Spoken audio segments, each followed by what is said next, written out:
नमस्कार दोस्तों, कैसे हैं आप लोग। हमारे YouTube चैनल श्री जीवन मंथन में आपका हार्दिक स्वागत है। छठ पर्व षष्ठी का अपभ्रंश है। कार्तिक मास की अमावस्या को दिवाली मनाने के 6 दिन बाद कार्तिक शुक्ल को मनाए जाने के कारण इसे छठ कहा जाता है। यह 4 दिनों का त्योहार है और इसमें साफ सफाई का खास ध्यान रखा जाता है।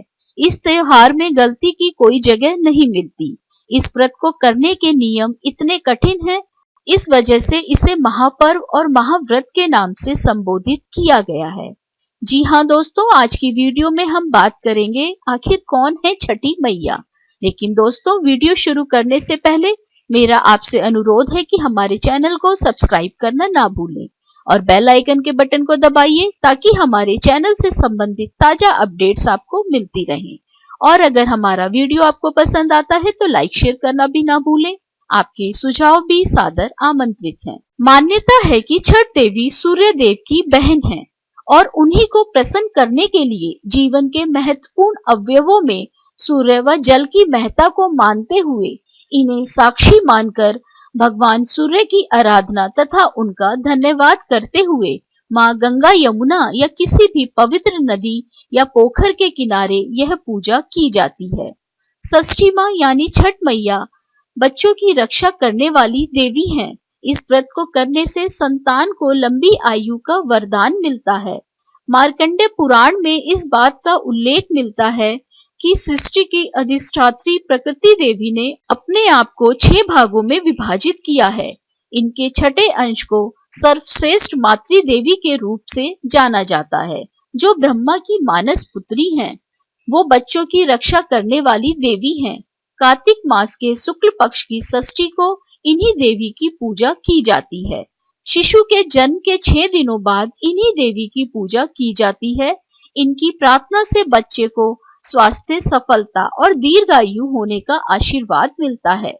पुराणों में इन्हीं देवी का नाम कात्यायनी बताया गया है, जिनकी नवरात्रि की षष्ठी तिथि को पूजा की जाती है।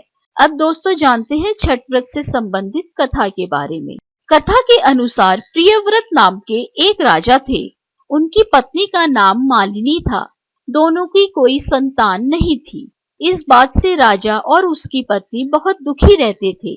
उन्होंने एक दिन संतान प्राप्ति की इच्छा से महर्षि कश्यप द्वारा पुत्रेष्टि यज्ञ करवाया। इस यज्ञ के फलस्वरूप रानी गर्भवती हो गई। 9 महीने बाद संतान सुख को प्राप्त करने का समय आया तो रानी को मरा हुआ पुत्र प्राप्त हुआ। इस बात का पता चलने पर राजा को बहुत दुख हुआ। संतान शोक में उन्होंने आत्महत्या करने का मन बना लिया। लेकिन जैसे ही राजा ने आत्महत्या करने की कोशिश की, उनके सामने एक सुंदर देवी प्रकट हुई। देवी ने राजा को कहा कि मैं षष्ठी देवी हूँ। मैं लोगों को पुत्र का सौभाग्य प्रदान करती हूँ।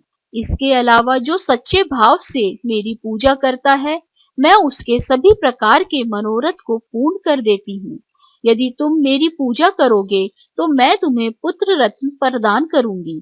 देवी की बातों से प्रभावित होकर राजा ने उनकी आज्ञा का पालन किया। राजा और उनकी पत्नी ने कार्तिक शुक्ल की षष्ठी तिथि के दिन देवी षष्ठी की पूरे विधि विधान से पूजा की। इस पूजा के फल स्वरूप उन्हें एक सुंदर पुत्र की प्राप्ति हुई। तभी से छठ का पावन पर्व मनाया जाने लगा। छठ व्रत के संदर्भ में एक अन्य कथा के अनुसार जब पांडव अपना सारा राजपाट जुए में हार गए, तब द्रौपदी ने छठ व्रत रखा। इस व्रत के प्रभाव से उसकी सभी मनोकामनाएं पूरी हुई तथा पांडवों को राजपाट वापस मिला। आशा करते हैं दोस्तों छठ से संबंधित ये पौराणिक कथा आपको पसंद आई होगी।